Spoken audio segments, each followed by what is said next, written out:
नमस्कार, मैं रीनू यादव आप सभी दर्शकों का अन्नदाता कार्यक्रम में स्वागत करती हूं। किसान बहुत परिश्रमी होते हैं। वे खेतों में जी तोड़ मेहनत करते हैं। जो अनाज, फल और सब्जियां उगाते हैं, हमारे देश की अर्थव्यवस्था का लगभग समूचा भार उन्हीं के कंधों पर ही है। ऐसे ही भारतीय किसानों को खेती बाड़ी से जुड़ी बहुत सी नई, रोचक और लाभकारी जानकारियां देने के लिए हर रोज सुबह हम आपके साथ आते हैं। तो चलिए कार्यक्रम शुरू करने से पहले देखते हैं क्या है आज के अन्नदाता में। अधिक उत्पादन के लिए पत्ता गोभी की फसल में जरूरी कार्य।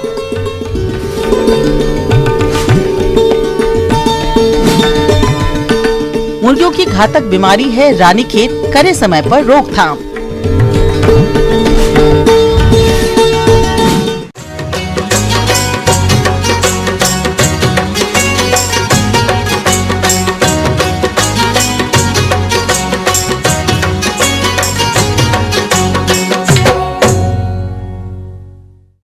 हमारे प्रदेश के अनेक किसान भाई सब्जियों की खेती करके अधिक लाभ कमाते हैं। तो इसी के अंतर्गत हमारे जिन किसान भाइयों ने पत्ता गोभी की फसल लगाई है वह बढ़वार की अवस्था पर है। तो आप इस फसल से अच्छा उत्पादन प्राप्त करने के लिए कौन कौन से जरूरी कार्य को करें, इसकी जानकारी दे रहे हैं फल अनुसंधान केंद्र ईटखेरी, जिला भोपाल के विषय विशेषज्ञ प्रवीण बर्डे।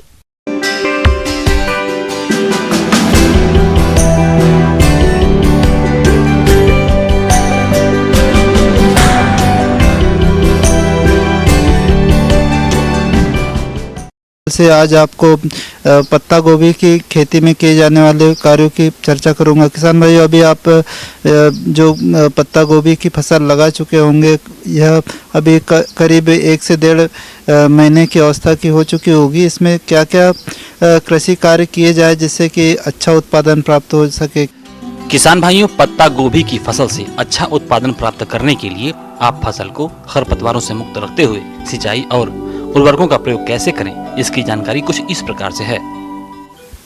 इसके बाद में हमें जैसे कि निंदाई गुड़ाई करना बहुत आवश्यक होता है। जैसे 25-30 दिन की अवस्था में हमें खेत को यदि खरपतवार से रहित कर दिया जाए तो उपज अच्छी प्राप्त होती है। खरपतवार नियंत्रण में आप जैसे कि जो अनवांछनीय पौधे इसे आप हटा दें और इसके लिए आप यांत्रिक विधि से इसमें कृषिकर्षण कर सकते हैं। जैसे निंदाई गुड़ाई, खुरपी की सहायता से घास निकाल सकते हैं। किसान भाई, यदि आप कर देते तो यह खरपतवार नियंत्रण में सहायक होता है। तो किसान भाइयों, हमें इसका ध्यान रखना चाहिए कि खेत हमेशा खरपतवारों से रहित हो।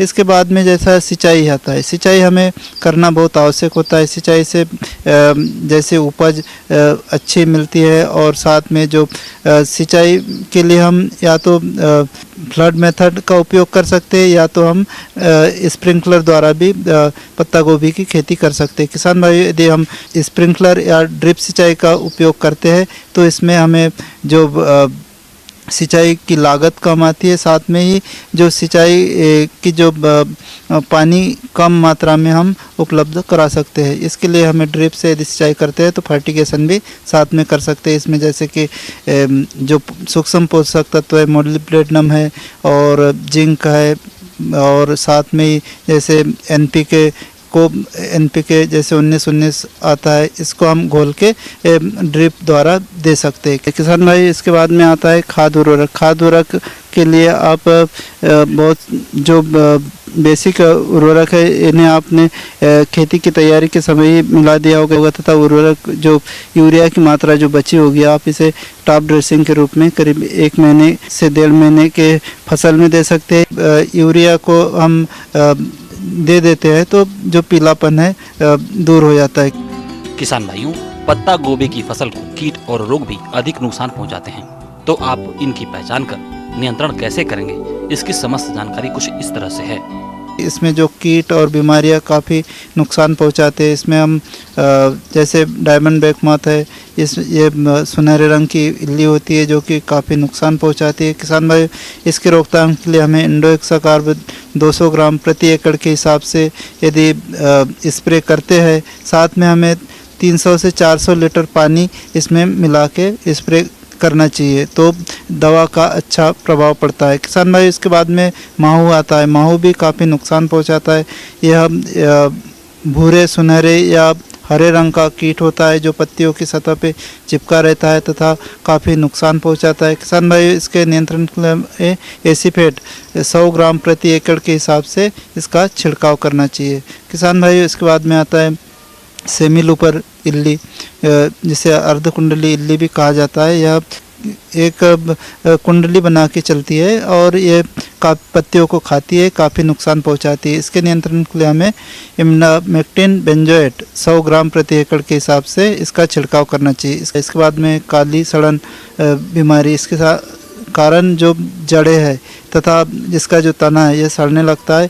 इसके नियंत्रण के लिए हमें कासुगामाइसिन प्लस कॉपर ऑक्सीक्लोराइड 250 ग्राम प्रति एकड़ के हिसाब से इसका छिड़काव करते हैं तो नियंत्रण हो जाता है। इसके बाद में जैसे कि मृदुलासिता, जैसे कि डाउनी मिल्ड्यू कहा जाता है, यह भी काफ़ी नुकसान पहुंचाता है। इसके नियंत्रण के लिए हमें कॉपर ऑक्सीक्लोराइड के घोल का 300 ग्राम प्रति एकड़ के हिसाब से छिड़काव करना चाहिए। किसान भाई इसके बाद में आता है पत्ती धब्बा रोग। पत्ती धब्बा रोग पत्तियों पे धब्बे पड़ने लगते हैं तथा वहाँ का क्लोरोफिल कम होने लगता है। किसान भाई इसके नियंत्रण के लिए हमें 500 से 750 ग्राम प्रति एकड़ मेनकोजेब दवा का छिड़काव करना चाहिए। इससे इसका नियंत्रण हो जाता है। किसान भाई इन्हीं सब बातों का ध्यान हम खेती में रखते हैं तथा समय समय पर कृषि क्रियाओं पर विशेष ध्यान देते हैं तो अच्छा उत्पादन प्राप्त कर सकते हैं।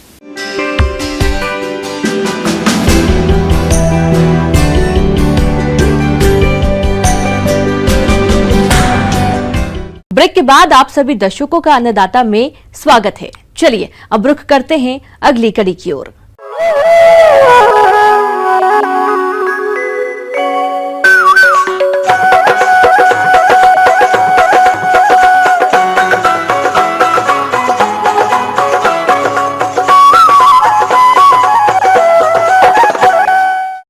मुर्गी पालन व्यवसाय में आपकी थोड़ी सी लापरवाही भी हानि का सबब बन सकती है। जी हाँ, मुर्गियों में कई घातक बीमारियों का प्रकोप होता है। ऐसी ही बीमारी है रानीखेत। अगर ये बीमारी आपके मुर्गी फार्म में आ गई तो इस पर नियंत्रण पाना मुश्किल हो जाएगा। तो मुर्गी पालक भाई इस बीमारी को कैसे पहचाने और रोकथाम के लिए कौन कौन से उपायों को अपनाएं, इस बारे में बता रहे हैं पशु वैज्ञानिक डॉक्टर भूषण कुमार।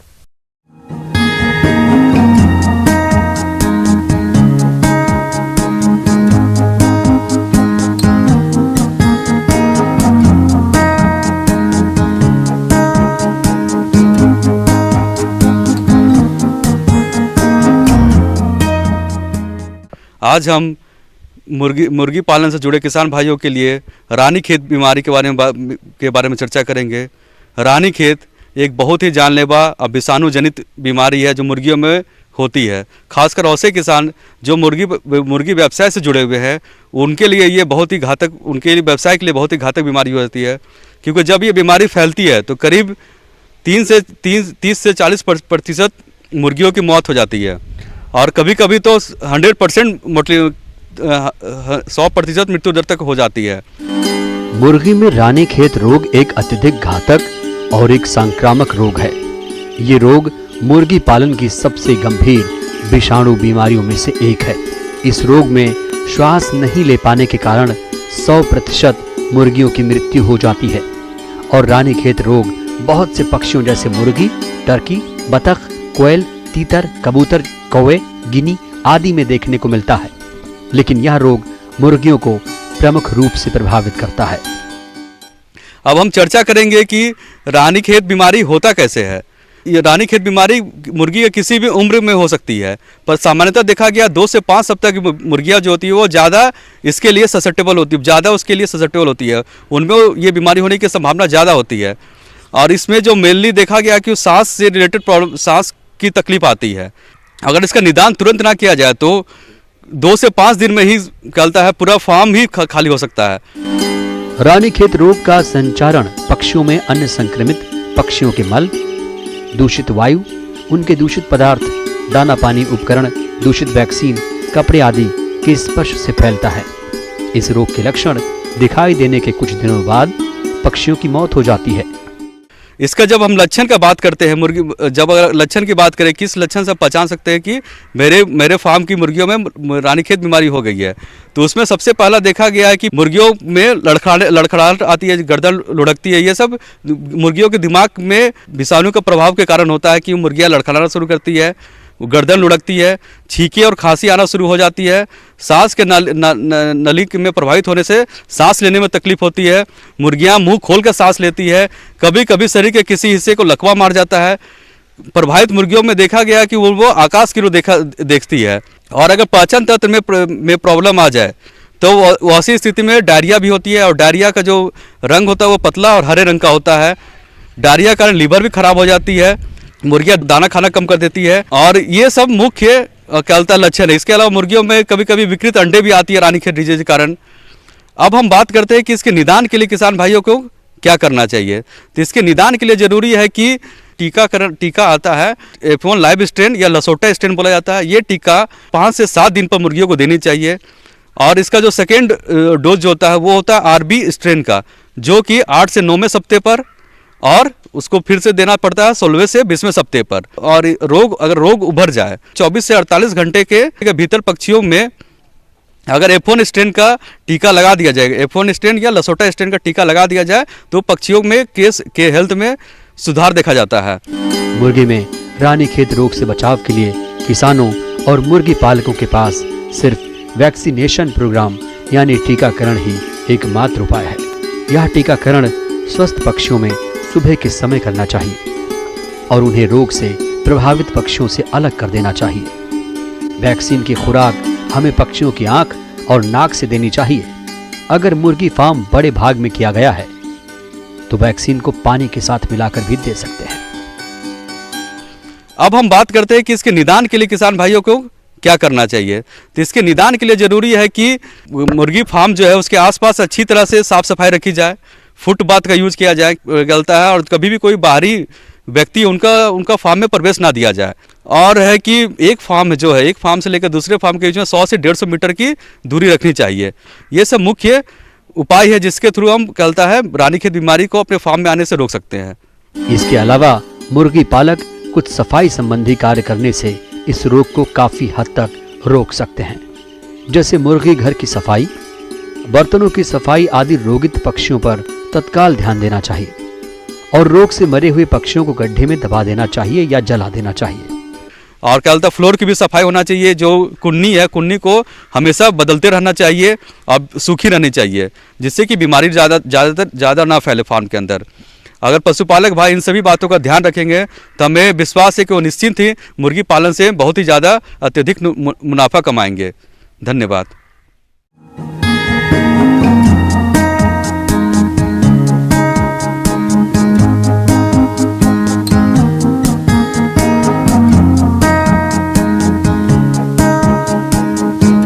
एक बार फिर से आप सभी दर्शकों का अन्नदाता कार्यक्रम में स्वागत है। बढ़ते हैं अगली प्रस्तुति की ओर।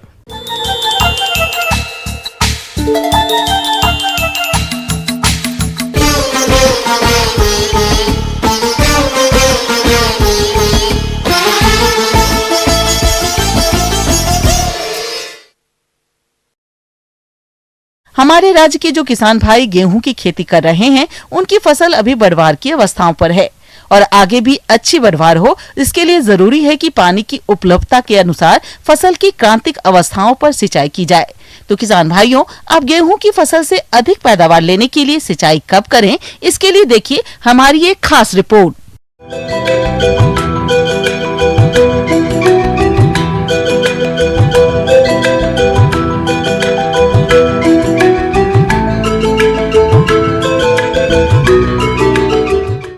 हमारे देश में उगाई जाने वाली खाद्यान्न फसलों में गेहूं का प्रमुख स्थान है। गेहूं का प्रयोग मनुष्य अपने जीवन यापन हेतु मुख्यतया रोटी के रूप में करते हैं, जिसमें प्रोटीन प्रचुर मात्रा में पाई जाती है।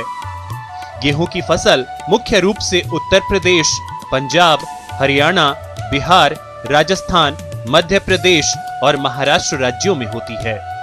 लेकिन अक्सर देखने में आता है कि हमारे कुछ किसान भाई इस फसल से अच्छी उपज नहीं ले पाते हैं, जिसके अनेक कारण हैं, जिनमें से प्रमुख कारण सिंचाई का ना होना या गलत समय पर गलत ढंग से सिंचाई करना है। किसान भाइयों, गेहूं की फसल में सिंचाई जल की उपलब्धता, मिट्टी की किस्म और मौसम इत्यादि पर निर्भर करती है। जहां तक गेहूं के पौधों के जीवन चक्र की बात है, तो इसकी कुछ ऐसी अवस्थाएं होती हैं जिनको हम अच्छी तरह पहचान सकते हैं और इन अवस्थाओं पर यदि सिंचाई करें तो गेहूं की फसल से अच्छी पैदावार मिलती है। इसलिए किसान भाइयों, गेहूं की फसल में पहली सिंचाई मुख्य जड़ बनते समय 20 से 25 दिन पर करें। दूसरी सिंचाई कल्लों के विकास के समय 40 से 45 दिन पर करें। तीसरी सिंचाई तने में गांठ पड़ते समय 60 से 65 दिन पर। चौथी फूल आते समय 80 से 85 दिन पर। पांचवी दानों में दूध पड़ते समय 100 से 105 दिन पर। और छठी सिंचाई बालियों में दाना सख्त होते समय 115 से 120 दिनों पर करनी चाहिए। किसान भाइयों, पौधों की बढ़वार के लिए प्रत्येक अवस्था में पानी की आवश्यकता पड़ती है। वैज्ञानिक परीक्षणों से यह पता चलता है कि पौधों के जीवन चक्र में कुछ ऐसी अवस्थाएं होती हैं जिस पर सिंचाई न करने पर हानि पहुंचती है। यह अवस्थाएं सिंचाई की दृष्टि से क्रांतिक अवस्थाएं कहलाती हैं। पानी की उपलब्धता के अनुसार किसान को गेहूं की फसल में सिंचाई इस तरह से करनी चाहिए। गेहूं में सबसे ज्यादा नुकसान मुख्य जड़ बनते समय सिंचाई न करने से होता है। जिन किसान भाइयों के पास पानी केवल एक सिंचाई के लिए उपलब्ध है, तो यह सिंचाई मुख्य जड़ के विकास की अवस्था में कर देनी चाहिए, जो बुआई से 21 दिन पर करनी चाहिए। दो सिंचाइयों के लिए यदि पानी उपलब्ध है, तो पहली सिंचाई मुख्य जड़ के विकास के समय तथा दूसरी फूल आते समय करनी चाहिए। यदि पानी 3 सिंचाइयों के लिए उपलब्ध है, तो पहली सिंचाई मुख्य जड़ के विकास के समय, दूसरी सिंचाई तने में गांठ बनते समय तथा तीसरी दाने में दूध बनते समय करनी चाहिए। यदि 4 सिंचाइयों की सुविधा है, तो सिंचाई मुख्य जड़ बनते समय, तने में गांठें बनते समय, बाली निकलते समय तथा दानों में दूध बनते समय करनी चाहिए।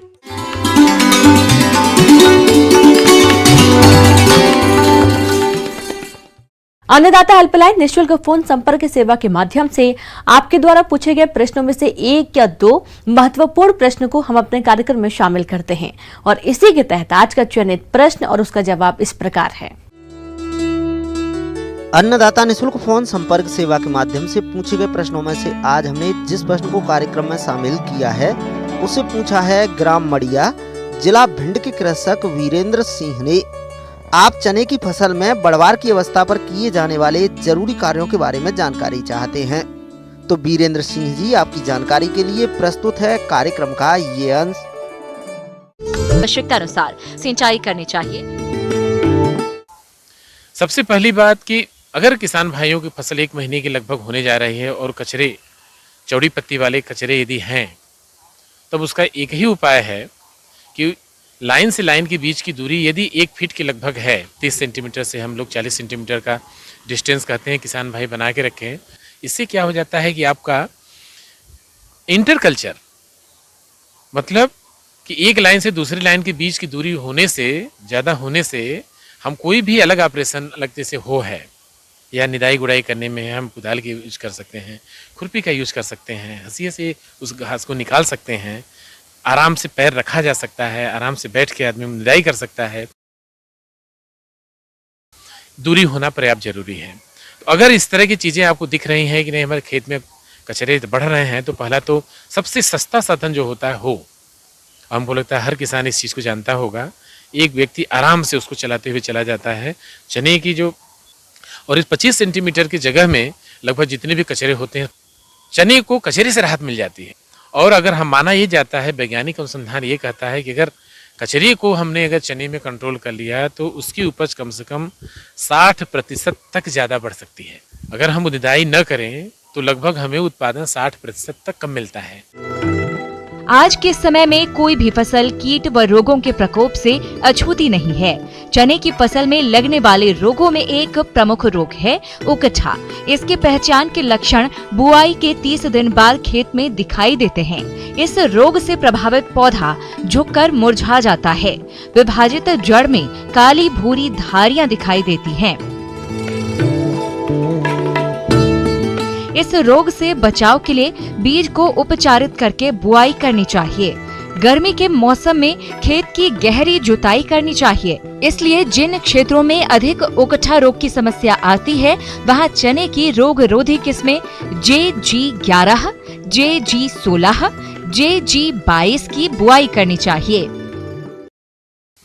अब तीसरी चीजें जो बताना चाह रहा हूँ आपको, ये मेरे सबसे जरूरी है चने की फसल में। जरूरी ये है कि कीट प्रबंधन। बहुत सारी छोटी छोटी इल्लियां पत्तियों के ऊपर सबसे ऊपरी हिस्से में आप जब सुबह जाएंगे तब मिलेंगे आपको, या तो सूर्य जब ढलने की अवस्था में होता है उस समय आप जाएं तो आपको उस समय निकलते मिलेंगे। तो जब आपको एक फील्ड में जैसे आप जा रहे हैं अगर एक फूंक मारें या सीटी मारें तो सीटी मारने से क्या होगा, इल्लियां हिलती हैं, इस तरह से हिलेंगी वो। तो हिलने से आप अंदाज लग जाएगा, पत्तियां हिलने लगेंगी तो आप अंदाज आप लगा दीजिए कि आपके फील्ड में मतलब इल्लियों का प्रकोप हो रहा है। किसान भाइयों को आप जैसे लोगों को मैं हमेशा सजेशन यही देता हूं कि सबसे सस्ती दवा जो हम किसान को सजेस्ट करते हैं वो है क्लोरोपायरिफास।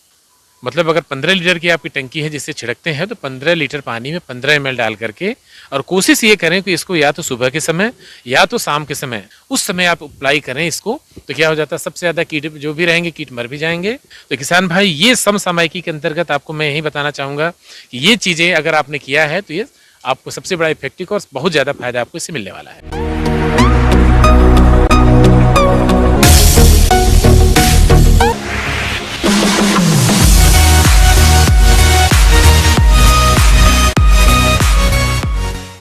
आइए अब एक नजर डालते हैं राज्य के कुछ चुने हुए मंडियों के प्रमुख फसलों के बाजार भाव पर।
किसान भाइयों, अन्नदाता आपकी सेवा के लिए संकल्परत है।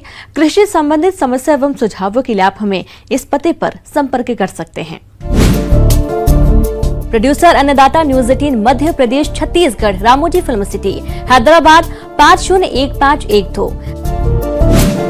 साथ ही आप हमें ईमेल भी कर सकते हैं। हमारा ईमेल है p18annadatamp@nw18.com।